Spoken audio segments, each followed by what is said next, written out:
call is now being recorded. Global Link. Usted tiene una llamada prepagada de Javier Yáñez. un preso recluido de la prisión estatal de Centinela, California. Esta llamada y su número de teléfono será controlada y grabada. You have a prepaid call. You will not be charged for this call. Para aceptar esta llamada, diga o oprima ahora el 5. Gracias por utilizar Global Link. Hello. Bueno. Hey, Javier. Bueno, Chilela. Hey, what's up, my boy? What's up, Javi? Nada, homie. Right here, chilling. Kind of cold today. Frito. That's right. And you know What's what? up, Before we get into it, we gotta go ahead and definitely recognize the supporters. Everybody that jumps on day after day, hour after hour. And this is gonna be the collect call from roll call. First up is gonna be El ICEMAN, Fish Slayer SoCal, Lifestyles Chronicle, Richard de Colorado, Mad Max 408, and M Star Media, Marlene, LBCK 15, Righteous Monkey, Biddy K, Drew P.huevos, Amy, Manny C, LA Analyst, Aquatic Amigo, Angel, the 805, Jerry Eastwood, Tony Yayo, Too Valid 123, 1967 Kid, PR Flag, Digler Bolden, Brew Swillus, LastChanceHomie, August M, Frank, Patrick Patterson, or also known as Ramon, Lex Luth, Randy R, Wendy M, Leticia V, Felipe Navvarro from El Paso, Texas, Loads of Botox, Daniel Garcia, Gyro Lamb, y Vince Moreno. Man, I'm getting good at this, man. It's just there you are, homie. You're flowing. It sounds like a rap song. Hey, a couple of the ones that you mentioned, man, I ain't heard of in a while. Like LoadofBotox. Remember that one? Yeah. And what's the other one? The Last Chance, homie. That's a trip. Like there's a couple handles in there I fucking dig. Yeah. Fuck. Who else? But yeah, man, that shit. I mean, man, they're that's what they do. They log on and they listen, man. No, highly appreciate but that. Yeah, you got it, homie. Yeah. Hey, yeah, you got it, dog. And that's why we're here. We're here for them. If nobody was showing up, then I mean, it would just be me and you talking. But since people are showing up and they're supporting, then it's all of us. It's a community. And as a matter of fact, we got to come up with a name for the. What should we name? What should we name them? Like, what should it be? Like the Collect Call community or something? Something with Collect Call. Yeah. Gotta come up with something. Yeah, that's a good one. Yeah. That's like I hear what you're saying. Like like the singers, they got the little fan base. They got the Swifties for Taylor Swift. They got the Swifties and fucking But yeah, that's a good one though. The fucking Collect Call community, homie. Yeah. What you think? Yeah, I like that. I like that. Right now I think we should brainstorm, and everybody that's listening to this. Well, there's nobody in here right now. They might be one or two people, but we definitely gotta come up with something with the name of our community, our supporters right here. I'm starting it off with the Collect Call community, but it could change. We gotta switch it up to maybe something that sounds a little bit cooler. I mean, collect call gang sounds pretty cool, but we're not trying to represent también, like the Connect. Remember the Connect gang? Remember the little rap group, the Connect gang? The West Side Connection. Yeah, West Side Connection. Yeah, so we could do the fucking Collect Call gang. The Collect Call. Yeah, homie. The Collect Call ganga. La clica collect. No, la clica collect call. Hey, Collect call from Clica Uno. Hey, the triple C, the triple C's. Oh yeah, triple CMS. But yeah, man, fucking. Hey, I was tripping last night, man. I was like, man, because you know how I went like almost 2 weeks, like, and in between those 2 weeks, I got to thinking a lot, like, man, I mean, because I'm pretty sure I didn't. It's hard to put like your whole memory in one call or two calls or in 1 week. So many years. So many things that happen. You know, so many things that I forgot to say, and things that. So I think on the last one I took it back again. You know how you know a lot of us are. You know, there's a lot of dudes that are in here doing it. Like, man, I could tell you, they won't admit it, but I could tell you that they're in the same boat like I am. Like they were just there when something happened and somebody got killed, and because they don't want to look weak and they don't want to be like, he ain't even doing nothing, he's doing a life sentence or whatever. They go around telling people that they did do it. Like, oh yeah, man, you know, yeah, we went there, and they tell you their little war story. You know, they're like, yeah, we showed up and we did that, and you know, and we clipped that dude or whatever. You know, and you know, I had a lot of Sally's confess to me too, like, hey, fool, I didn't even do the murder either. You know, I was like, yeah, fool, but why were you going around telling people you did? He goes, I don't know, fool. I just wanted to fit in. I go, yeah, that shit's gonna fuck you up. You know, when you go to board, you know, there's people that you know that are actually listening, and you know, they're informants. Then you know, they're hired by the state to fucking really know the truth about inmates. So when you go to board, you know, I've gone like on my first board, they knew something about me that I had told one of my cellies, and I never thought about it. I had forgotten all about it. And when they brought it up in court, in board, I was like, I was stunned. I was like, fuck, how do they know about that? And so after my board hearing was over and I got my transcripts, I went over it and I kept thinking, fuck, who did I tell? Who did I tell? Who did I tell? And boom, I narrowed it down. And I remember I had a celly and I shared something with him, and he went and told on me. And so you got to be careful. But yeah, there's a lot of dudes in here, like in the same boat, that they didn't kill nobody. You know, they set up a drug deal, or they were in a place where, you know, whether it was gang related or drugs or whatever they were doing, you know, carjacking or stealing a car, or they were home invasion or whatever.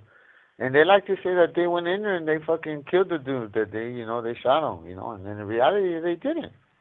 But because they worry about how people are gonna view them, you know, because of course, you know, people are thinking, oh, this fato's busted for a muerte. Not necessarily because he's busted for a murder means that you actually committed the murder. You could have just been accessory to the murder, or you could have just been conspiracy, or you plotted, but you weren't the actual trigger man. That's why they changed this new law, you know, where they got that felony murder, you know, participating in a murder, in a crime where somebody died. And I actually qualified for that, but I don't even know how to begin to even put in the paperwork. So I don't like the headaches. I just whatever. I just do the time until they decide to let me out. You know, that's the way I am. I've always been like that. Like, man, you know what? I'm not gonna go through this headache. I did it the first time when I got denied, and when I got denied the first time, in my crime, he got a reversal, and he got approved for a reversal for appeal, and I didn't. I really put a dent in my you know, in my feelings. I got butthurt. You know, it really messed me up mentally. Like, what the fuck? Like, it's the same case, same crime, same thing, and he got a reversal, and I didn't, and I'm still in here doing the life sentence, and he got out.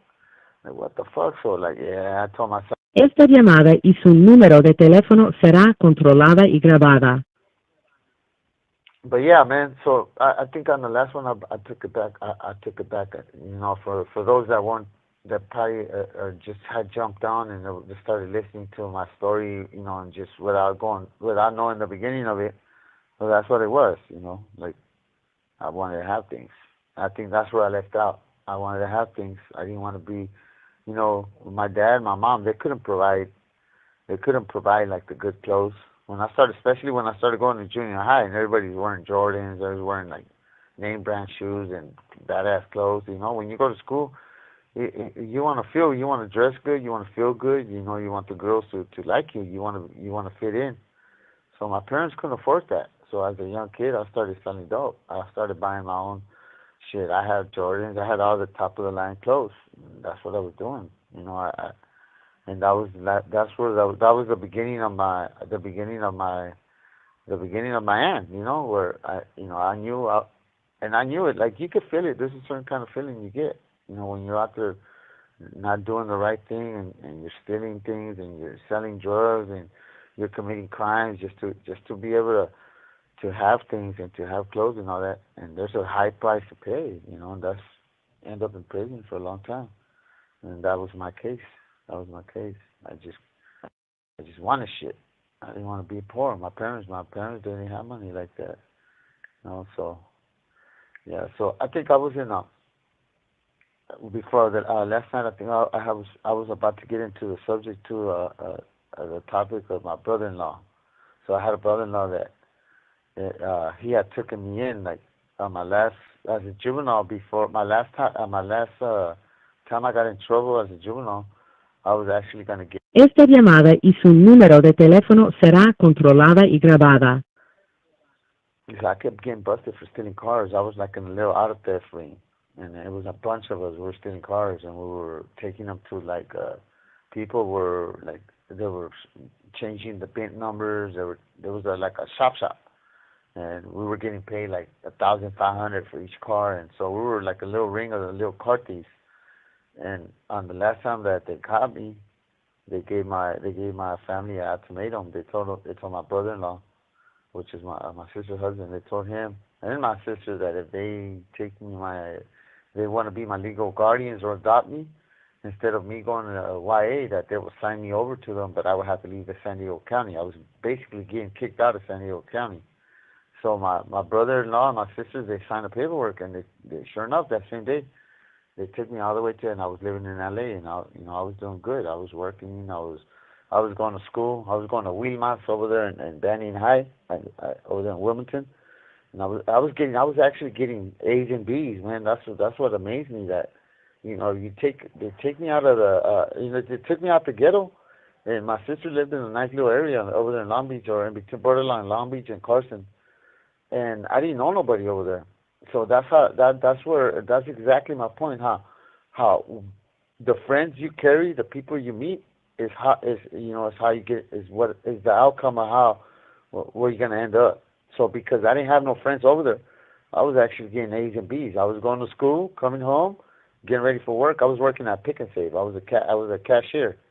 I was I was actually doing good, and because I had no friends. On the other side, when I was living in San Diego, I had a bunch of friends. We were all into fucking, we were all into no good. We were all just messing up, and especially that last friend that I hooked up with on one of my last terms in camp, and I met this dude, and he was doing big time. He was selling dope, he was cooking meth, and I guess I got a taste of the fast money, and I was a wrap. It was no going back to just waiting for my little paycheck and buying everything legit. So yeah, my brother-in-law, my sister, they took custody of me, and I went to go live in Carson. Like there's borderline Carson. They live right on the border of Carson. When I used to write them letters, I could write Carson or Long Beach. So I never knew if it was Long Beach or Carson. It was just borderline, and I was doing good, man. And I came back to San Diego. I used to come back on the weekend. So I like on Sundays, I didn't work on Sunday. So on Saturday, right after work, I would drive all the way to San Diego just to go to the clubs in Tijuana. I was addicted to going to the clubs. And I'll pick up the homies, and we used to go to the clubs. And again, I started, throughout this whole time, I was selling dope on the Lolo. Like even though I was working, that was the hardest part. The hardest thing was trying to hide the money from my parents, from my sister. I couldn't have too much. I didn't want to have, I could buy so much, but I make sure I kept a good control of that. Like, don't buy too much. Don't let your sister, don't let your brother-in-law see. But just be careful. And so yeah, hiding the money was the hardest part. So I was going back and forth, and one time I just didn't go back. I got so deep involved in cooking the dope, and one of my homeboys got killed, and these dudes went on to avenge his brother's murder. So, and it had nothing to do with me. So I was right there. I was part of that little group of cooking dope, and a little group of people that were into selling money. Le queda un restante de 60 segundos. Just up to no good, man. It was just ugly. So yeah, so I lived there. I lived there for a while, right there in Carson, and I came back. And to the point where I got busted. I ended up in prison, and I went from prison to prison, and from so I ended up back to I think on the last one I had done a shoe turn for stabbing the dude, and I think one of them was in a wheelchair. Where he wasn't really handicapped or paralyzed, and he was working the system just to get pills and all that. So I ended up doing my little shoot turn, coming back to Salinas. I was working as a package clerk, and so the reason I'm saying all that back is this is going to lead me back into the now, to where I'm at on my story. So yeah, I think 2000. Hey, call us back. Ya se va a cortar. I want to say, okay. Hey, what's up, ICEMAN? Hey, I just got off of work at 9 o'clock. I wasn't paying attention. Who won today? I'm assuming, I'm hoping it was the 49ers, since you said there was a 49er party. That's right. Hey, you know what? I was talking to Javier, when I was driving from work, and he was telling me, man, like you're definitely helping him out, when he has his moments, with the messages you be sending him, they're very uplifting messages that you're sending him.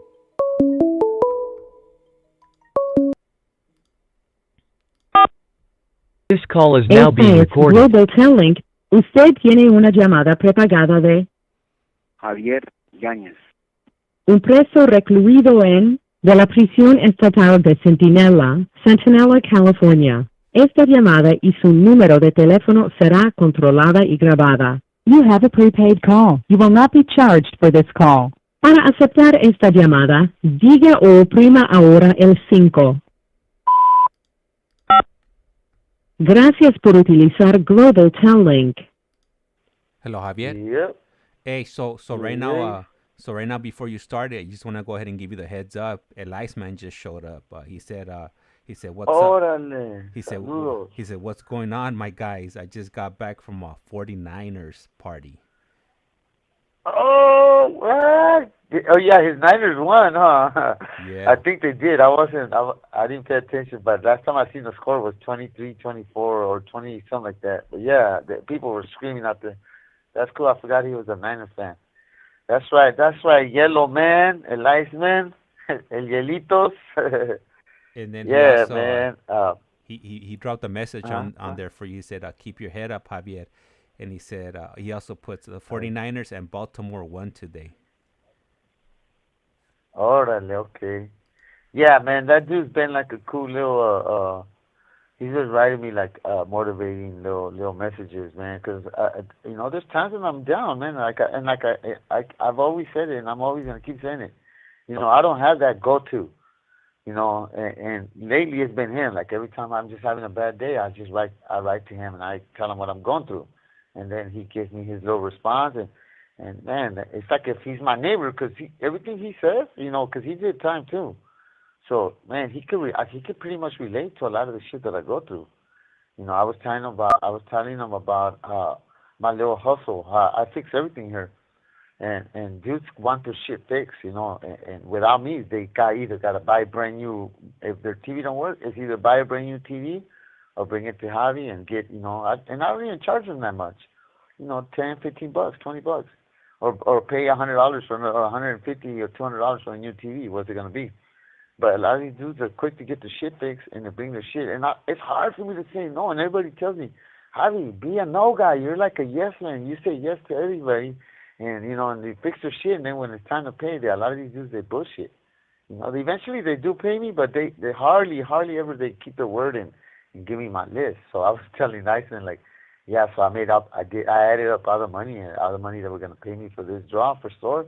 And I ended up pulling it. It's funny because he told me too, like, hey man, like, I haven't paid you up front or come up with some kind of, if they can't pay you up front, they don't fix the shit.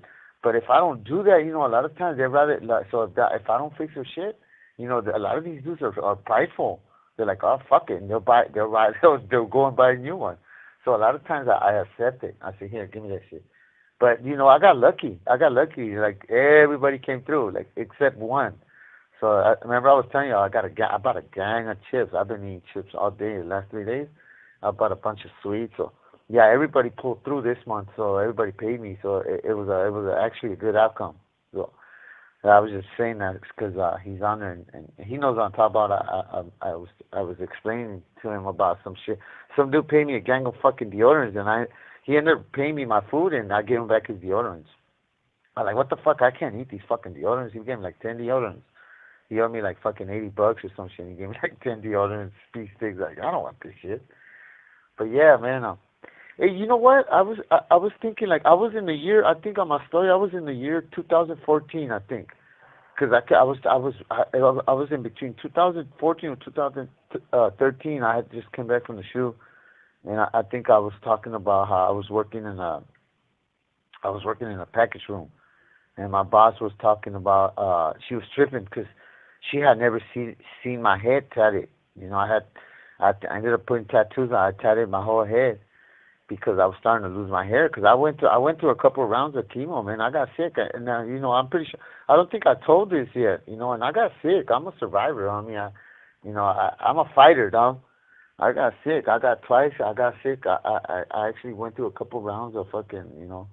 I got real sick before I was losing my hair, and then I had like some kind of bone disease, and you know, I almost died. I was in the hospital. I was in a street hospital for like a whole month in Bakersfield.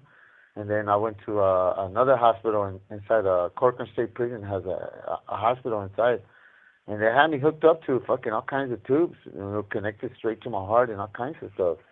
You know, I got real sick, and I still have like little side effects, you know, to that. I think I was telling you, James, that there's times when I'm sitting down for, and I'm up. You know, I already got up. I rolled up my bunk. I cleaned my cell. I'm getting ready for breakfast. I got my cup of coffee, and I'm sitting down and I'm watching the news. And boom, all of a sudden, coffee everywhere. I don't know if I'm having a seizure. What the fuck? Like, boom, I wake up and I just remember running to taking off all my clothes because the coffee's hot. It's burning me. And it's all in my clothes and I'm running. Esta llamada y su número de teléfono será controlada y grabada. Hey, so I'm running, stripping off all my clothes because it's burning the shit out of me. And I'm throwing it all in the sink because I want to make sure my clothes don't get stained with the coffee. And I'm looking at my bunk, and there's coffee on my blanket. I'm like, what the fuck happened? You know, did I doze off or what the fuck? So, yeah, I gotta go see the doctor. I see what the fuck's going on right there, you know. And it's happened, man. I've been keeping it a secret, and I finally told a couple of the homies, like, hey, fool, because I'm single cell, you know. So I don't know what the hell, So I really need to check. Cause what if I fucking hit my head and knock myself out or something, and there's nobody to help me right here, you know? So I was telling the homie, like, fuck, fool. And I hate doing anything medical. I hate it. I don't go unless I'm dying. I just don't do medical. I hate medical. And so yeah, I sums up, man. I gotta check, but yeah, I was hooked up, man. I was hooked up to, like, I don't know if it was life, you could call it life support or whatever, but at one point I dropped down to like 119 pounds. I was so skinny and frail. And right now I bounced back, man. I think I'm at my healthiest ever in my life.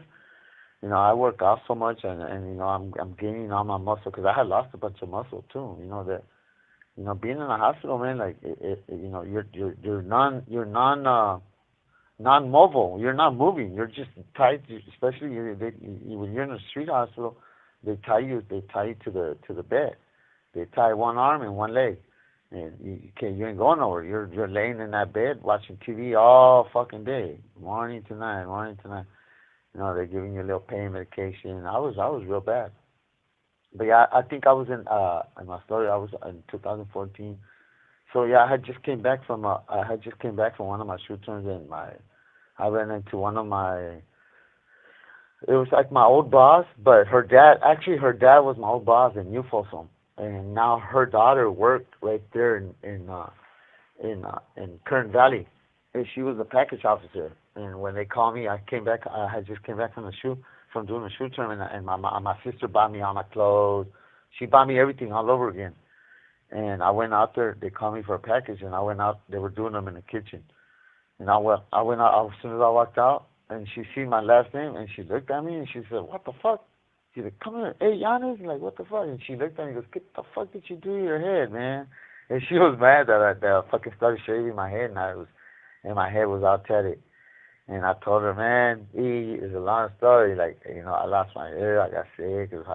I thought me putting tattoos on my head was gonna, give that little illusion that I still had hair because I was going thin. So, and apparently it didn't work out as planned. I didn't really like it. At the end, I started wearing a hat. I always wear the hat. And she ended up giving me a job, man. And I was talking about how many fights I got into over that job, man. A lot of, they would call the list, they would call the package list. Everybody in prison, man, that's all they do is sit here and wait for things from the streets. I've never been like that. Whenever they tell me to send me a package, I pay no attention to it. I get it when I get it. I don't care. I don't like to stress on it. And I try to hand that out to people and tell them, look, man, that's the best way to be. Stop stressing on your package. Stop calling your mom, your sister, your brother. Hey, I ain't got my package. Can you call the company? Because what you're doing is you're killing it for them too. Because they're over there feeling good buying you things, and you're over there, calling them every day. Hey, you didn't give it to me. Can you call the store now? So you're killing the feeling because there's a certain feeling they get. They feel good buying you things, but when you're constantly telling them that you're not getting it, how do you think they feel when they... Esta llamada y su número de teléfono será controlada y grabada. So next time they're gonna say they want to send you a package, they're gonna think about it. They might not want to do it because they got to go through all that drama. So I would tell everybody, like, man, just kick back, So yeah, I was working as a package clerk, and I seen, like, man, I would get so many kites every day. Hey, can you check, see if my package is there? And if my package is there, if you help me get it, I'll give you this. I'll give you $10, $20. And I couldn't do that. The list is already made. They would let me get into another pallet. Like if somebody, they call like 4 or 5 people from, and they weren't there or they had transferred, they would let me call 5 people from the other pallet. And that's all I was able to do. But the rumor was that Javi could change the list and he could put people on the list. So there'll be times when there'll be like 10 or 15, 20 Mexicans, and then the blacks would get mad. They're like, hey, homie, why are you only putting your people on the list? And I would tell them, hey, homie, you got me fucked up. I'm not doing that. I would not do that. I like to be fair, homie. And they didn't like the way I would answer. And boom, here I am fighting. A lot of times I would get sucker punched, because they really believed that I was the one manipulating the list, and I wasn't. So I got into so many fights over that shit. At one time, I think in 1 year it was close to 13. I got 13 write-ups for fighting in the fucking yard all the time, coming back from work. And so yeah, that fucking job, I'm gonna tell you, man, that job is cool, it's lovely. You come up on a bunch of shit, like all the turn-ins, but there's a lot of drama. You're never left alone. You're getting kites 24/7 under your door. Everybody wants their shit. Nobody wants to wait. Nobody's patient. Nobody wants to wait for it. Everybody wants their shit like that. But yeah, so yeah, I was working at a package room. I lasted 2 years right there, and they finally got rid of me because there were people dropping kites saying I was doing all kinds of stuff. That was not true. They were saying that I was bringing in cell phones to a package, which is not true. It was just people gunning to get me out of that job. That's the job that everybody wants. The package job, the R&R job, the canteen job, anything where there's a lot of where there's money, where there's money, like those are the jobs that everybody wish they had. But it takes time. It takes years. Like they don't just when they hire you to work in R&R, you come up because you're around a bunch of cops, you're around a bunch of stuff that gets sent into prison, but you are not allowed to have it, like little boom boxes, and so you come up on little boom boxes, you come up on tennis shoes that you're not allowed to have, but because you've been in prison 20, 30 years and you already got some kind of seniority and they know you from prison, you got a good, they know you don't have issues with the cops, you're not causing no drama, you're not a troublemaker. They treat you a little bit better, so they give you stuff. They want to be able to trust you. They want to know that they could trust you around stuff that is on the way out. They call it hot trash. They're supposed to either throw it away or donate it. So every so often they'll give you something. So those are their jobs. And I so happen to have one of those jobs, But I already been down 20 years, so I had that coming. But I had like 1,000 haters, and so it just sucked. It sucked. It was cool, but it sucked. So behind that, I got into a bunch of fights. So I think I was in 2014, 15, somewhere around there. And so yeah, they ended up taking that job. I ended up going on C status because they came out with this new program. Administration started doing if you get into 2 fights, 2 write-ups within 6 months period, they put you on C status. So here I am. I got fucking 13 in 1 year. So I was on C status for 3 years. And C status, you can't have a TV, you can't have no entertainment appliances. You could have a hot pot, a fan, and art material. That's it. Like you could draw up on paper and all that, but that's it. You had no TV or nothing, so you're in that fucking little room. You couldn't even have a radio. And so I did 3 years of that shit. I did 3 years of C status, and then 3 years was just. And I was still getting, I was going out to yard because you only get morning yard, and then when you go on C status, they put you with the STGs, with all the gang members on this side, the non-active gang members that are still fucking stirring up shit. So, you gotta maneuver your way around all that shit too. Don't want to get involved in gangs. You're on C status. You're trying to get out of C status. And you're trying to do everything that they're asking you to do. But every so often, you got a bunch of dumbasses that are fucking constantly testing you. You can't play sports because if you're playing sports and you're playing too rough, they get to pushing you and you push back, and they don't like that. And there you are, they're getting in a fight in the basketball court. And then so you go and play soccer, and then same thing, they don't like it. Man. Le queda un restante de 60 segundos. I ended up leaving all the sports though. Like I said, you know what? The only way for me not to fight no more. Little by little, I was starting to change, man. I was starting to bite my tongue. Like, oh man, I gotta let shit go because if I want to go home, I gotta stop fucking biting. I gotta stop fucking falling into these little traps where I'm always fighting. Because that's what the board don't want. If you're a violent person, you're never gonna get you out. They're never gonna let you out of prison. What they want you to do, they want you to tuck and roll. They want you to, if somebody punches you, don't punch back. And it's fucked up. Like, what the fuck? That's human nature. That's a reaction. If somebody punches you, boom, you punch back. But, the way, they're not doing the time. They don't know what it's like. So they expect you to just let motherfuckers punch on you, and just cover and just hope they don't fucking break something. I think it's about to hang up. Want me to call back? Yeah, absolutely. Yeah, absolutely. Yeah. All right, so right now, Iceman, I saw your question. I'll go ahead and ask him as soon as it connects right now. Then I'll go ahead and ask him. When was what's the longest he's ever gone without a 115 or a write up? And and today when I was talking to him, I wanted to ask him how many points does he have right now. I know I asked him last time, but I don't remember anymore. It's too much information. I'm talking to a lot of different gentlemen, that are incarcerated right now, and it's hard to keep track of, some of these storylines. So, okay, my wife just got home and my daughter got home right now. Hola, mama. Hi. ¿Cómo estás? Good.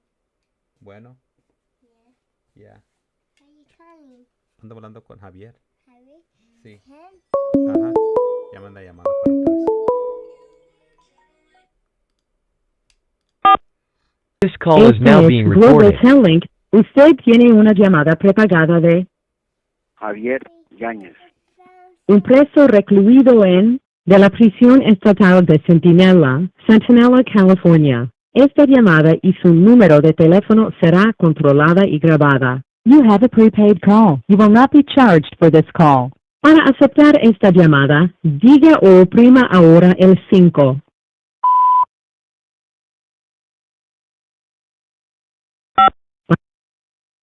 Gracias por utilizar Global Link.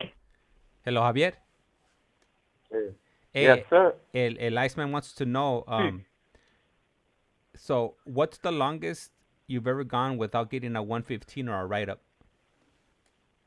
Oh, man, I've done good, bro. Look, you know what? It's a trip. I'm glad he asked that. So I am known to go 3 years. I'm a regular. Like, sometimes I'll go like 3 years, not a single write-up. But I'm jinxed, and it's always on October. It's always, for some reason, on the month of October. That's why every time I come around that month, I'm extra careful. Everything I do and say and whatever, I try not to get into fixing nothing, because a lot of times it's behind me fixing shit and people not paying me. So, yeah. So the longest so far it was, I'm going to say, 5 years. I did 5 years. And then that was up into 2000. So I went, let me see, 12, 13, 14, 15, 16, 17, 18. Okay, yeah, like 5 years. So, okay, so so that's right after my C status. So I did my C status, and even though I was on a C status building for 3 years, I had already finished my C status, but they're so slow to get you out of there, bro. They just leave you there. So even though I had finished my C status, I did an extra year of C status, but I was not actually the program, but I was in the C status building, and they just won't move you. They just leave you there because now you're like a STG2. They call it like a security threat group, but you're not a gang member, but you are a threat because you're constantly fighting and then you got a history of doing a couple stabbings. That automatically puts a STG nexus next to your name. So they're always gonna put you in STG yards where there's a bunch of gang members. So it was hard, bro. It was hard. Like I used to get it all the time. They always thought I was from some kind of gang, and I hated having to explain myself. Like, nah, homie, I'm just here because I'm fucking up, but I'm not from none of the gangs. But yeah, I did 5 years, bro. I did 5 years without a single write-up. And then, boom, I got this that incident where I ended up getting my single cell status. Where I was talking about where I hurt my celly real bad, you know. And after that, they never gave me a celly, and I'm still single cell. This happened in 2018. So here I am again. I went from 2018 to up into like last a year and a half. I got caught with a phone, and that's why I didn't get a board date. I'm like, fuck, you know. And they were gonna give me a date, man. They told me, they're like, man, YANEZ, we're trying to get you out, and you're here messing up. So, but yeah, so I've done right now again as far as the violent, like non-violent. I'm going on since 2018. So I ain't got a write up since 2000. I got a write up for the phone, but that's they're real serious about the phone write ups, but it's non-violent. You know, as far as getting in trouble without getting into fights, it's been 2000 since I got my single cell status. So 2018 as far as that goes, but I did get a write-up for a phone 2 years ago. But yeah, it's just, man, I risked it. You know, I wanted a FaceTime on my people, you know, a lot of... Esta llamada y su número de teléfono será controlada y grabada. A lot of my family members were dying, and you know, a lot of us, that's what, you know, not everybody was using the phones for doing like drug transactions or for illegal things. A lot of them were righteously doing it just to be connected to the family. But yeah, I went twice. I guess right now I still consider myself doing, you know, clean time. Even though I got busted with the phone, I don't look at that phone as something serious. So when I went to board this last time, I told them straight up, like, hey, you know, I never took this phone. I didn't know you guys were taking these write-ups that serious. They're like, oh yeah, these phones could cause a lot of harm. You know, a lot of people send out hits through these phones, and we got to monitor everything we do. And so I understood that, and I told them, okay, well, I'm sorry, you know, and I'll never get a phone again. And I haven't done it since. Throughout my whole 30 years, I got busted twice, and I don't think that's bad. There's dudes that are constantly getting busted every year. You know, I know dudes that got like 12, 20 write-ups for cell phones. And I'm not trying to minimize my shit or justify it, but yeah. But man, I'm hoping man.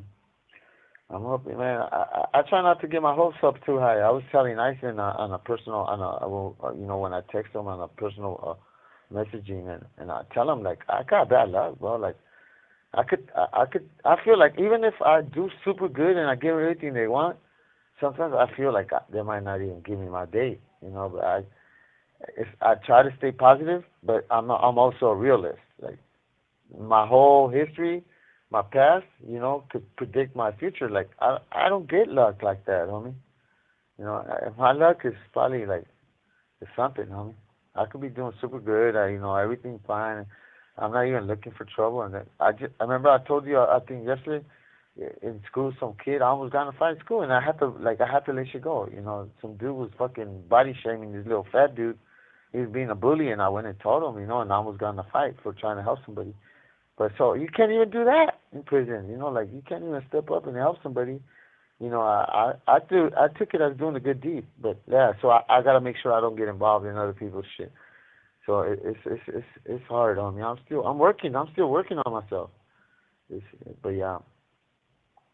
So hopefully that was a long answer, huh? So yeah, so I think I remember now. Earlier when I was asking you, man, I'm trying to remember exactly where I was at. So I got it now. So when I came off of C status, they sent me trip out on this. I was already eligible to go to a 270 yard, which is a more privileged yard. and they didn't send me. They kept me there. And they okey-doked me, and they sent me to, they told, the counselor called me into the office, and he goes, hey, we're going to give you a 270 transfer. And 270 is still a level 4, but there's more privileges. You could have 2 pairs of shoes. You could, the only thing that sucks is the cells are smaller, like these cells. And so they told me, hey, pack up your shit, you're going to SAT F. So all right, cool. I never been there. I've been trying to go there anyways. And then, you know, there's more privileges. I'm trying to get more groups for the board. So I packed up my shit and I got on the bus. And when I looked out the window, when I was in the transfer bus, and my box said CCI. And I asked the inmate, I go, hey, what's CCI? They're like, that's Tehachapi. I'm like, what the fuck? And they said, is it Tehachapi at 270? You're like, no, that's a level 4 180. So they straight up got me from one level 4 180, and they sent me into another level 4 180.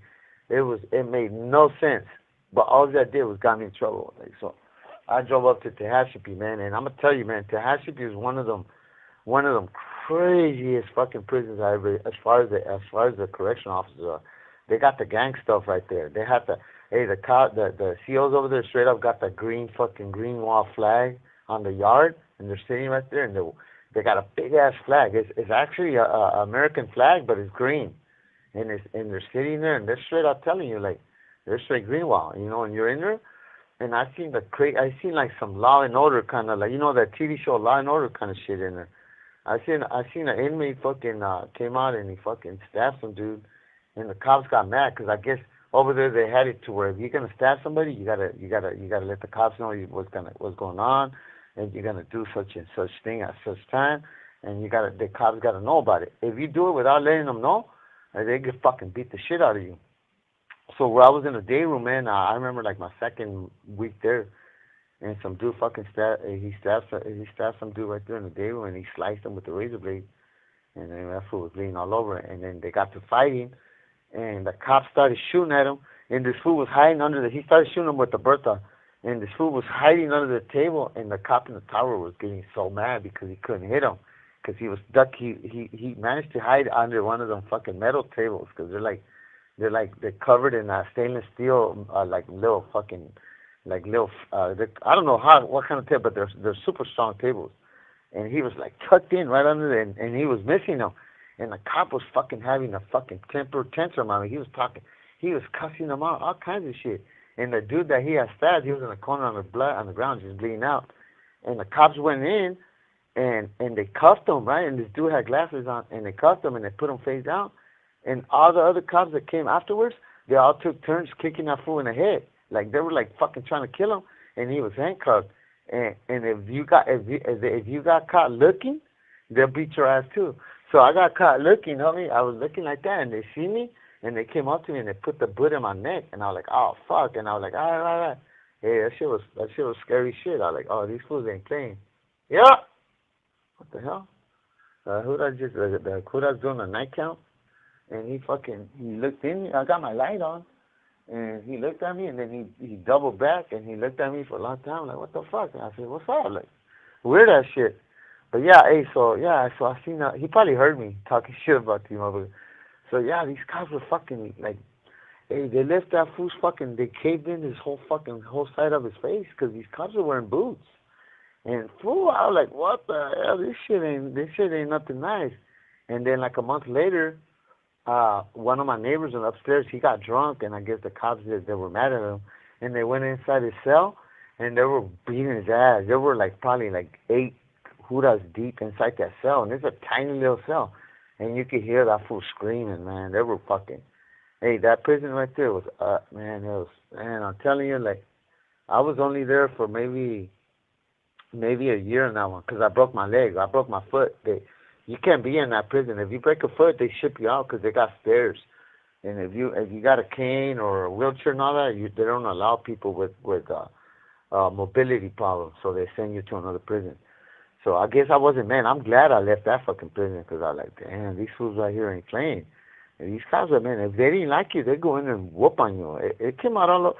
I remember some dude fucking a guy in a fight, and he killed no, they got in a fight. And the cops were pepper spraying inside the cell, and they wouldn't stop fighting. So they went in there and they beat the shit out of both of them. And one of the inmates got killed. One of the inmates ended up dying, and they blamed it on the cellmate. You know, and then later on they did the investigation, and a bunch of cops got fired. They kicked them out. I actually believe they got arrested because they manufactured the whole fucking. They made up the whole write up, and they were all got caught lying, and so yeah, these cops were killing fools in there, man. It's like they had the devil inside them, because it was crazy. I was like, man, how do they do that? Don't they know that people are gonna see and people are gonna tell? Especially on a yard where there's a bunch of non-actives. Yeah, the cop's still down there. He's like talking to the tower. Look over here. What the hell? But yeah, Tehachapi was something. So I broke my foot. I was a porter, and I was running down the stairs, and I had the trash. Esta llamada y su número de teléfono será controlada y grabada. They were in a hurry. They wanted me to hurry up and pick up trash. So I was running down the stairs, and I jumped from like halfway down the stairs with the trash can. And when I landed, I cracked one of my toes or something. I broke something in my foot. So they put a cast on me, and they sent me out like a week later. They sent me back to fucking Kern Valley. So 4 times I left Kern Valley and came right back to this motherfucker. This is the only prison I could come to. So I ended up back in Kern Valley. So I'm back in, I think 2000. That was 2018, and that's when at that time that's when I ended up getting my single cell status. So now going into 2018, I went back into the same middle yard where I was on C status for 3 years. So I'm going right back into the same fucking yard that I just left. Even the COs would tell me like, "What the fuck, Javi? You keep coming back." I'm like, "I don't know why. Like, why are you guys fucking doing this shit?" He goes, "That's the way administration has it. Like, if you're fucking up, they're gonna put you in an STG yard. Where all the fuck ups." And I'm like, man, and, it's hard to wait for. It's hard to wait. And that shit don't look good because they got this certain thing called they got a code for violence. Mine is 19, and it takes 7 years to get that off your file. So, I'm going as far as trying to get out my file. I think I got another year, and I'm gonna get it out my file. So when I go to board and they see that violence code is out of my file, they'll see that, okay, he got a write-up for a cell phone, but he hasn't gotten a write-up for no violence since 2018. So it takes 7 years. So I don't know, I think it's been like 5 or 6 years. So I got like maybe one. Le queda un restante de 60 segundos. So right back into fucking 5 block, man, where all the fuck ups, man. I ended up getting a job. That's the building where I got caught with the fucking safe on the wall. And fucking, so I ended up with all the fuck ups, all the fucking gang members, all the fools that are fucking slanging dog. I mean, it was so corrupted in there, dog. It was fucking, I'm proud of, I'm still him. I'm proud of myself because even though I was around it so much, I managed not to get involved. I didn't want nothing to do with this shit. I'm trying to go home. I'm getting older. When you get older, you get more mature. You start to think more positive. And, I'm hitting 50 years old. At that time, I was, I think, 49. And I wanted to fucking... Call us back, Hobby. Call us back. Bro. Okay. All right. So he just hit that 15-minute mark, and once he hits that 15-minute mark, it automatically cuts off, and he has to dial back in. So he should be calling us back in the next few moments, and he'll go ahead and continue with his journey. Right now, after this one, this is gonna be our last one, and then tomorrow I'll be off, so I'll be back at it. Tomorrow we're gonna have Silas coming on in around 2 p.m. or so, and then it's gonna be Jesse and David at around 4 p.m. I'm not sure if I'm gonna have anybody else on. I probably will, just because I'm gonna be working. Then I gotta go back to work on Monday and Tuesday, so I won't be streaming on Monday or Tuesday. So tomorrow it'll probably be like a all day streaming extravaganza, if you will.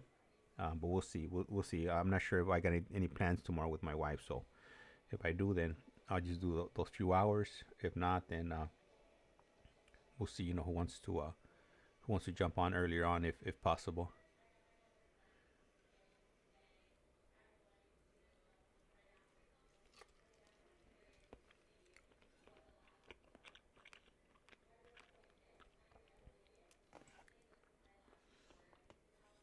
And I'm glad today the phone system seems to be working. I know on Thursday it was acting up.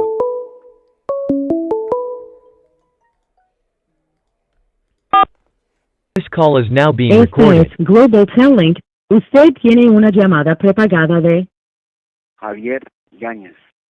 un preso recluido de la prisión estatal de Centinela, California. Esta llamada y su número de teléfono será controlada y grabada. You have a prepaid call. You will not be charged for this call. Para aceptar esta llamada, diga o oprima ahora el 5. Gracias por utilizar Global Telling. Hello? Hello, Javi. It's all you handle. It's all your handle. Yeah, hey, you know what I forgot to mention? So, okay, so Tehachapi, man, you know what? I was thinking, man, I should have mentioned, trip out on this. One time it was snowing, right? And they had like a little melee. It wasn't a riot. It was a melee. It was like just like 20 people. It was a little community, like a mini riot. And it was snowing and it was raining and it was super cold. But I was out there to get my canteen. That's the only reason I went out there. And the yard went down, man. And I'm going to tell you, man, them cops right there are so vicious. So they plexi-cuffed everybody with the little plastic handcuffs. And they pull them under so tight that the minute they zip them under, they pull them so hard on, you start feeling your thumbs start to throb. Boom, boom, boom. I mean, you lose the blood flow through your fingers instantly. And I mean, they're fucking being assholes, fool. They're fucking putting them under as tight as they can because they're really trying to put hurt in you.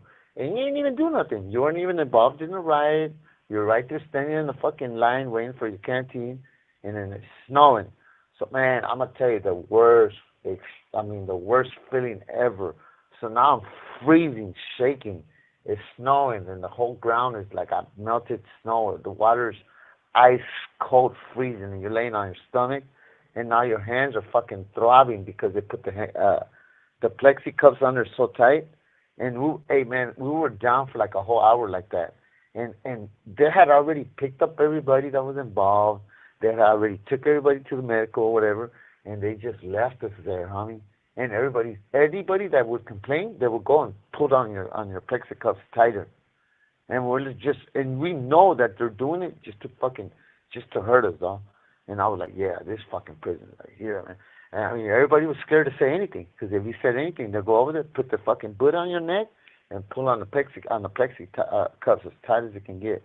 Hey, I tell you what, by the time they took us back in our cell, my fingers were purple. The tips of my fingers were purple, and they couldn't they couldn't get the knife, and they couldn't get enough play to get the scissors under because they gotta cut them with like a special kind of, they're like tijeras, little scissors, and they couldn't get it in there, so they had to use like a razor blade to take out the plexi cups. And when they took them off, man, my hands were like, the tips of my hands were like almost black. And I just looked at these dudes, man, and I was like, man, I wanted to tell them, like, hey, why? Like, what the fuck did I do to you guys? But yeah, man, I was so glad I left that motherfucking prison, man. That prison right there is nothing to play with. You know, I thought it was bad over there in Kern Valley, man. To Tehachapi, the Diablo's right there, man. It's like something possesses the cops right there. There's been so many murders there. Like, man, if you ever get a chance, like, man, when you get free time, look into it, man. Log in and Google the information and the history of that prison, and that shit'll blow your mind, dog. Esta llamada y su número de teléfono será controlada y grabada. Hey, every morning you would hear about somebody killing their cellies, and like it was weird. Like, they was like, man, they say the whole prison is built on the old Indian grounds where there used to be a cemetery for the natives in some kind of tribe, and they say that's why that's a rumor. They say that's why it's like that. Tehachapi means like all seasons, or it's like you could experience every single season, like summer, winter. You know, it could rain, snow, and then get super hot all in one day. And I've seen it. It's true. You could be in there, it'll be hella cold, rainy, snowing, and then boom, an hour, and then it'll be super hot. But yeah, that prison right there was nothing to play with right there. So yeah, right back to fucking, they sent me right back to Kern Valley, and right back into the same middle yard, you know, amongst all the fuck-ups. So, you know, I got to witness so much shit right there, and so much sad shit, you know, because a lot of these dudes are coming on this side, you know, they get tired of being on the active side, they're coming on this side, and you know, they call it non, I don't like the little handle they put it, you know, the S and Y, or, it's just a non-active, like people that just don't want nothing to do with being active on the active side and being involved in the Sur and the Norte and all that other stuff. They just want to come on this side to try to, you know, try to make it home, because the only way to make it home is just doing you, and the only way to do you is coming on this side. And so you come on this side, you know, and a lot of these dudes go right back into the gang stuff because they got gangs on this side. Now, I never did it. I never understood it. You know, to each his own. I respect everybody. If that's what you like, cool, you know, and, you know, as long as you respect me, I'll respect you, and don't get me involved in your shit. I'm all right with it. I don't condone it, but it's cool. And so, yeah, I'm among all, so now I'm surrounded by all these dudes. What's messed up is that everybody knows that I fix shit. I'm a MacGyver, and everybody's always got shit, something that's broke. And a lot of times they have their little phones that will break, and, you know, and I try not to get, you know, into that. Like, I don't want to touch somebody's phone. I don't want to, you know, you're taking on a responsibility. And a lot of these dudes, man, they're really super materialistic, you know. So if they send you, like, say they send you a phone and they tell you it don't turn on, and you send it back and it still don't turn on, some of these dudes will try to play you and tell me, hey, well, when I gave it to you, it still came on for a little while. Nah, it never even came on at all. So now you got an issue there, and, you know, and it's a gang member, and now you're not just dealing with him, you're dealing with him and his whole little clique. So yeah, I mean, I got into it. I got into it with a couple of dudes in there, and, you know, one time I was in a holding tank where I went to medical, and that sucked too, because, you know, I had to go to medical and pick up my medication, and a lot of times I wouldn't go because I didn't want to be around these dudes, you know. So if I knew that these dudes were going to be in medical, and I just didn't want to be, I didn't want to hear their little fucking politics, their little drama, I would just sacrifice my fucking medication, and I wouldn't get it that day. But there was times where I had to, in order for me to get my, like, medication for my thyroid, I had to go. And one time I went over there, and sure enough, what I predicted happened. I went in there, and there was some dude in there that was feeling some kind of way for some shit that we knew each other from when we were kids, you know, over a girl, when we were like fucking 13, 14 years old. Here we are, we're 40, 50 years old now, and we're still fighting over something that happened fucking 35 years ago, and I found that to be kind of childish. And yeah, we got in a fight in a holding tank, and fucking, and after I got in a fight with, because he was affiliated to a certain gang, and it felt some kind of way because I fucking ended up putting it on him. You know, I got him pretty good. I guess they didn't like that. So after that, everywhere I went, I was getting it. These people were jumping me everywhere I went.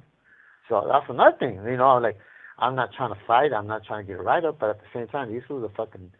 You know, there's like little blind spots. There's places where these cops, they turn a blind eye, and sometimes these cops they fear these dudes more than their superiors. So they, you know, even though they see that these fools are fucking jumping somebody, they'll turn around and go into another side of the damn room and pretend they didn't see it. So they call that shit turning a blind eye. So they would turn a blind eye down and act like they didn't see it, but because they fear these gangs. You know, these gangs were fucking. They were hurting a lot of COs too. They were stabbing a bunch of COs. It was ugly, you know. So that's a lot of shit that I went through, man. That prison right there, I couldn't leave that prison. I ended up doing 16 years in that prison alone. And I'm there and fucking, you know, I was trying not to mingle with none of these cats, but at the same time. Esta llamada y su número de teléfono será controlada y grabada. A lot of times, if you ignore them, like if they, hey man, hey, my TV's fucked up, can you think you can fix it? You know, and a lot of times I would do it just because I didn't want to hear it. I didn't want them to think that I didn't want to do it because they were gang members. A lot of these gang members, who they know that majority, because it's something that's never going to get big. I don't see why they don't see that. Like right here, it's not bad. This prison is not bad. There's probably like 20 of them. So you got like 1,000 inmates, and there's only like 20 or 30 little gang members. Don't they see that their little gang is never going to get big? Because they can't even recruit. Like a lot of dudes don't want to get involved in gangs right now because they're at war. Like they're killing each other. There's sort of two groups that are killing each other. So they can't even recruit because all these... And in a way it's good because these kids are coming in and we're giving them heads up. We're telling them, hey, don't get involved in these gangs. I mean, right now, you get involved, you're pretty much putting yourself in harm. in harm's way because these dudes are going at it. And it's like it's worse than being on the active side. Because right here they don't gotta like, get permission for nothing. They're just going to do what they're gonna do. Yeah, so I'm stuck on that prison. I was stuck in that prison for 16 years, man. It was, it was cool because everybody already knew me. Like all the gangs, they already knew me, and they knew I was just a regular inmate. I didn't, I talked to everybody. I didn't have a certain special group of people that I chose. I just chose myself. A lot of times I would just go out there and jog and work out by myself, and they always had something that didn't work. So they're at the end of the yard, they would call me, hey homie's got his TV's broke, his radio's broke, can you please fix it? A lot of times they want to pay me in dope, and that's another thing I couldn't stand. I'm like, nah, that's double hustle, plus I don't want to get busted with that shit. And to them it's easier. They'd rather pay you in dope than pay you like say I would charge $20, $30 to fix a TV, they would give me $100 in dope, but it was more, but I wouldn't take it because it's double hustle. Now I got to get it. Now I got to find somebody to buy it from me because it's more money, and then still take that risk. The dogs were coming in there so often. Man, there was a dog in that building at least once a month. That whole yard was getting searched at least once a month. And then sometimes 3 times a month because they're surprised. They'll leave, come back, and act like everything's good. And we'll get hints. We'll get certain hints from certain officers, and they'll give me hints like, hey, and I would tell everybody, hey, I think they're gonna double back. And sure enough, man, I remember one time they hit us like within a week. They hit us like 3 times. They left and they surprised us, and fools were getting busted. And I would tell dudes, I go, hey, homie. These dudes, it's funny because they search and they see that it was too quick. It was too good to be true. It's like, you guys got to stay on your toes. They're going to come right back. And sure enough, they'll come back. But yeah, man, that was something right there. I think that was one of my hardest, having to fucking, avoid all the gangs and all the drugs and all the fights and people fucking, these little dudes, they walk around with their chest all pumped up. They think they're really in some kind of big ass fucking gang, a tough gang. But look at where we're at, we're on this side, man. Like, it's I don't know. I never understood that. That's got to be some kind of mental issue, some kind of mental problem. Because what the fuck, you came on this side because you're running away from the gangs on the other side, the active side, and you come on this side and you get involved in more gangs. But oh well, yeah, man, fucking. I think I left. Okay, so I finally left that prison, and I think I'm going into 2019, 2020. Oh, 2019, COVID hit. So I mean, they moved me out of 5 lock. They put me in 6 lock, and I'm in there. And the homies, I ran into a bunch of old school cats that they're not involved in gangs. They're fucking doing good. They're doing the other groups. They're doing NAAA. They're doing COGI. They're doing fucking what is it? CGA. All the groups that are bored. They're into doing good and trying to get out because people, the laws have changed. They're letting lifers out. So now you got all the lifers that are really pushing to be good. They're staying away from the drugs, the gangs, and all that. So that's the group I started kicking it with. I think I mentioned that I never had a group to go kick. I never had a certain kind of group to go kick it with. But those were the dudes. Those were all doing good. So I started kicking it with them. But they still had their little cell phones. They wanted to communicate with their parents, their kids, their mom, their girl, their wife. None of these dudes were doing illegal shit. They weren't doing drugs. They weren't fucking doing no kind of transactions with them. They were all doing righteous shit with their phone. So that's why I was helping them. I think I said in the class I was talking about the safe. And I was helping them, man, at the same time I was getting action on the phone too, because it was part of the deal. Like, I help you guys, that you guys are not gonna fucking with me. You guys will never lose your phone. We went 3 years until COVID hit. And fucking they turned that whole section into a quarantine section. And so when they took us out of that cell, they put somebody else in there. They busted that whole safe, and then they waited like 2 weeks, and they went and hit my house, and they surprised hit my house. Le queda un restante de 60 segundos. But yeah, so I'm in there now, So, man, I'm trying to, man, throughout this whole time, I'm already a single cell status, you know, so I'm still, as far as doing good, I'm already doing good, but I'm still using the phone thing. I'm still messing up. I'm using cell phones, you know, but I'm not doing nothing wrong. And in the beginning, like 6 years behind that, like before that, yeah, I was tripping. I remember I was talking about like I didn't realize that porn was so available for free on the phones that, you know, I was like a little kid in a candy store. I was like, what the fuck, you know, and I was watching porn, you know, and you know I shy away from that shit now. You know, that shit kind of like it don't even catch my attention now because I'm trying to be good. I don't want to get busted with nothing. I want to do everything that they're asking for. So as a new me, I'm completely different than what I was like. Call back. All right. All right. So right now, when he calls back, we're just gonna go ahead and I'm gonna let him know that's gonna be our last. We're gonna be ending the calls for the night, and most definitely, you know, we'll continue tomorrow. I'm not sure what his availability is for tomorrow, but I'll double check and maybe we'll do some lives tomorrow with Javier. Um, I like the way you know he speaks. He speaks, you know, freely and openly about, you know, his experience on both sides. And I mean, these are the sad realities, you know, of you know, going to prison. I'm not sure if you guys, you know, caught it earlier on, but he mentioned that he had got cancer, and we've talked about it off the air. He said that he almost I think, and I don't think this is the first time. I think that he has a I forget when it's called, a relapse. Is it a relapse when your cancer comes back? I'm not sure if I'm using the right word or not, but I know somewhere down the line it ends up coming back.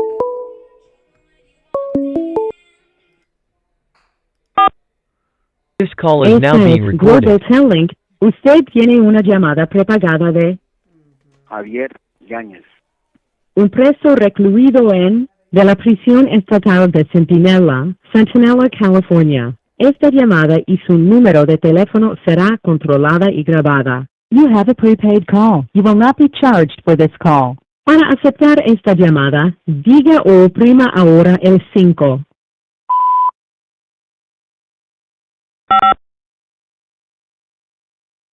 Gracias por utilizar Global Telling. Hello, Javi. Hello. Hey, so Yeah. so for tonight, after this call is over, it'll be our last call for I the was night. about to tell you that. Hey, you beat me to it. I didn't realize it was that late. Damn. Hey, I just go, huh?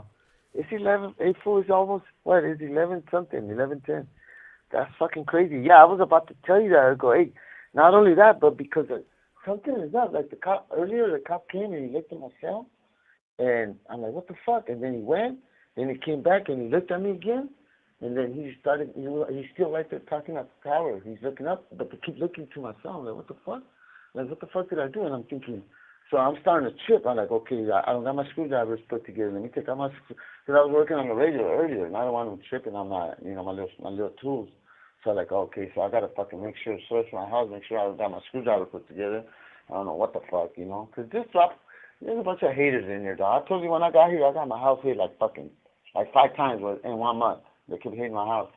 But yeah, I'm glad you mentioned that because I was gonna tell you too. Like, hey, I think I gotta search my own house right now, make sure I don't have nothing. But yeah, homie, yeah, we'll make this the last one there, huh? Yep. Yeah. Plus, I told my Hey, that's fuck. I told my female Ruka that that we're gonna watch a movie right now. So Hell yeah. yeah, because I'm glad you said that, dog. Hey, yeah, that's good, man. I didn't realize it was that late. What time did we start? Like at 9:30, like at 9:30, huh? No, well, you remember we started talking yeah, before. like, We started talking before, as soon as I got off work, and then you remember I drove home. Oh, yeah. Yeah. I was on the ride home, huh? Hey, that's crazy. I was straight on I was on the Ramfla. I heard your light, your switching lane signals, the little, yeah, homie, yeah, that's why I felt so long, I guess. But yeah, hopefully hopefully, hopefully I can remember more things. You know, it's a trip. You know, I try to remember, like, oh man, how am I gonna make this? You know, because I'm not trying to bore nobody either. I'm not trying to make it too long. I'm not trying to stay in one subject too long. I'm trying to go and you know, kind of push and push. And you know, there's times when I remember something and like, man, but wait a minute, did I already mention it? Because there's little bits and, you know, puzzles and pieces to the puzzle that pretty much gonna say a lot. You know, like I don't think a lot of dudes have the story I do. You know, like the shit. Esta llamada y su número de teléfono será controlada y grabada. Like the shit that's happened to me, for I doubt that it has happened to others like that. You know, like when that dude in the wheelchair threatened me, I'm like, what the fuck? This dude in the fucking wheelchair is threatening me. How am I gonna go about this? You know, how's it gonna look when I finally handle it? You know, and fuck, I got clowned. I got fucking clowned at it. You know, and then I get a celly with one arm and fuck. But yeah, homie, fucking. I send my saludos to fucking El Iceman and fucking, I guess, Fish Lair hasn't been fucking, showing up lately, huh? Hopefully fucking he could hear the playlist, and, you know, I send my saludos to everybody, to Biddy K and fucking, Richard and Colorado, Angel, all the ones you mentioned earlier. Man, like, it's a trip, because I have forgotten, you know, we went, like a week and a half, 2 weeks, and I have forgotten some of those, but yeah, some of them I was over here cracking up, like the LoadofBotox, like how they get the little handles. But yeah, cool, homie. Fucking go out there and you know, spend a little time with your girl and your daughter and watch a movie. I was tripping on that movie. I was telling you yesterday, The Nun. That shit was scary as hell. And you know, when a couple of the texts that I got last night, I was glad I was checking my tablets from here, like, you know, every now and then during the movie.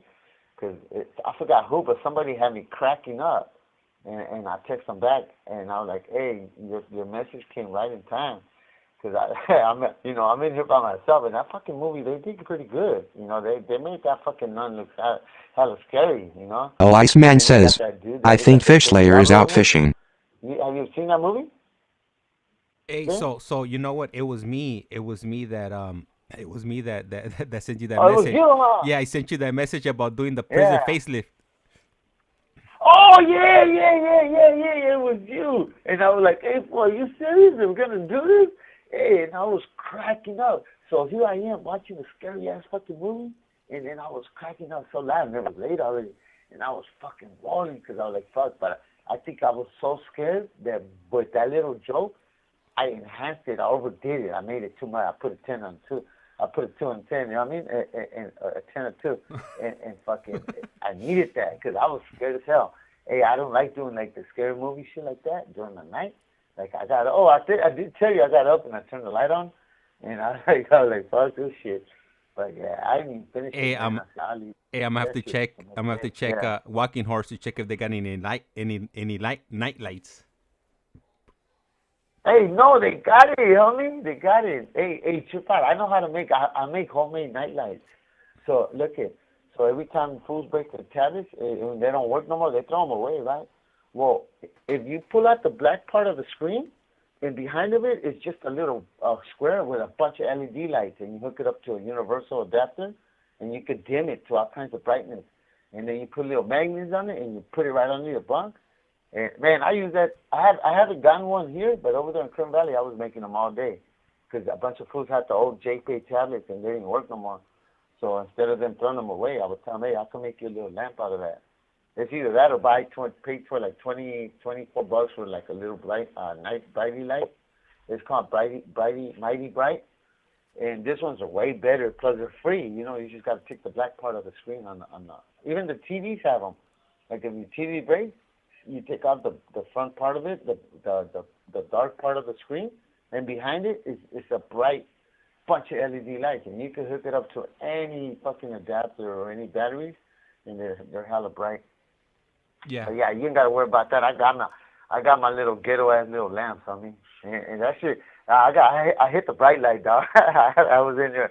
I hit up the bright light. I started drawing. I played the music. Hey, that shit was a scary ass movie right there. Hey, so we just got a question right here, from Tanya. Yeah. And she's asking, where are you locked up? She wants to know where you're located. And I'm in Centinela State Prison over here in I think it's Imperial Valley. Oh, sorry. You know, or she. You know, somewhere. sorry. I misread that question. She says, "Why are you locked up?" Huh. She wants to know not where, but Oh, why? Why? okay. I'm locked up for a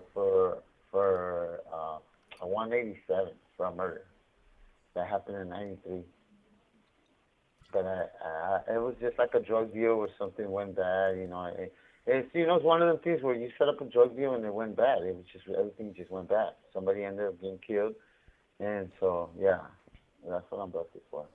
That's when you listen, huh, Tanya? Yeah. Uh-huh. La Tanya. Hey, so, Yeah, that's cool, man. so right now how you said when you set up a drug deal and it went bad. I've never set up a Yeah. drug deal and it's never gone bad. So, I'm not sure how. Hey, I say it like if everybody's out there doing it, huh? Well, yeah, that's what happened, man. I was a dumb kid. Like I said, real quick, I had my little round fly, and I want to buy hydraulics, and I want to plane it. I want the real expensive shit on my car, and it was taking forever with a regular nine to five job, and so my dumb ass started fucking slanging dope, and yeah, so that's what happened, man. It happens to a lot, Well, you know what? Trying to have shit. I was thinking about something today. So, the majority of people that have come on, on this YouTube live, the majority have been people that have taken somebody's lives. So I don't think I've ever been around so many people or been in contact with so many people that have taken so many lives. So I was just kind of tripping out on that today. Yeah. That I think when I started this, I wasn't really thinking of what prison population I was going to be speaking to. But now that I'm looking back and I'm like, man, I think about 80 to 85% of the people that have come on so far have taken somebody's life. Yeah. And you know what? Let me tell you something. Even though I wasn't the one to pull the trigger, I knew how dangerous these dudes were, that I was fucking around with. So the dude that got killed, like the one that I got found guilty for, well, he was one of my friends. We were friends, and by me putting him there and setting up this drill, you're part of the reason why he got killed. So I take that blame. That's what I tell the board. I tell them, look at, because they want me to go in and say the board wants you to admit that you killed him, and they want you to accept responsibility. And I always tell the board, look at, I'm gonna accept responsibility for my part. I didn't pull this trigger. If you guys want me to say that I pulled the trigger, and that's not cool. You guys don't want me to lie. You say don't lie, be honest. But yeah. Esta llamada y su número de teléfono será controlada y grabada. So I tell him I put him in that spot, So in a way, I did kill him, but I didn't pull that trigger. But me putting him there, knowing how dangerous these dudes were, and that we were dealing with big drugs, big time. These dudes were big time. I put him in harm's way. So yeah, in a way, I did kill him, But I did not pull that trigger. So a lot of us take lives in different ways, dog. It's like the people that do the murder for hire, even though they didn't do the one that pulled the trigger, but they're willing to pay somebody to kill somebody, So it's the same thing, So I take responsibility for that. So, but I'm never going to take credit. There's a bunch of cats. That's why I was telling you, there's a bunch of cats in here that say, yeah, I killed them, and they didn't. And I tell them, bro, there's nothing wrong with you being honest. If you didn't kill the dude, don't go around telling people you killed him, because the board is going to they're going to catch wind of that, and that's going to keep you in prison. Be honest, So what if people don't think you're a killer? So what? You don't have to be a fucking killer to fucking be cool. I mean, you could just be honest, be you. I was a drug dealer, bro. I didn't kill the dude, I didn't pull the trigger, but I put him there, But yeah, hey, so you do run, it's funny that you mentioned that, James, that, you're listening first, you're hearing from the horse's mouth, from people that actually did take lives, And so, this is where I'm living with. This is where I'm at. I'm living with dudes that, there's dudes that are cold like that. Dudes that, there's dudes that have no remorse. There's dudes like me. When I watch the news and I see people get killed or little kids get hit by cars or little kids get killed, I hurt. I hurt. I feel I'm soft like that. I'm real attached to my feelings. I've had tellings that laugh. And I look at him, and I even want to fight him. I go, what the fuck's wrong with you, homie? Why are you laughing at me? That little kid got shot, got killed. What's so funny about that? You know, that's how cool they are. They're like, oh, that dumb kid shouldn't have been there. I go, nah, homie, that's cool. Like, I can't live with you. And I automatically, right there and then, tell me, hey, dog, you got to move out. I can't live with you. You got no heart. You got no, you know, you don't care. I can't trust you, you know. I'm cool. Hey, Javi. I can't live with you, you know. So yeah. we got two questions for you right now. So the first question is going to be from El ICEMAN, and he wants to know where did the police find the body? And then there's a second question from Tanya, and she wants to know how much time you got. Oh, how many times I already got? How much time I already got is 30. I already did 30 years, and they gave me 15 alive plus 6. So I already did. I'm past the time they gave me. But yeah, so when you're a lifer, it's like they let you go whenever they feel you're ready. But that's how much time I got. And Iceman, yeah, they found the body right there off real close to Donovan Prison on the way to the Altai border, off of 905 on the freeway. It was on the side of the freeway, right by the like close to the border of Altai. But yeah, that's where they found it right there. It was like, man, it was like, yeah, that was some crazy shit, dog. Like the memories when I bring them back, like man, and that was not the plan, and I was crazy and I was mad, and I'll never forget that day, because I was mad instantly. I was so mad at my crimes. I'm like, what the fuck? Why this was not supposed to happen? Now I'm the one that's going to prison because they know me, they don't know you. But yeah, it's almost over, huh? Well, we got like a minute left.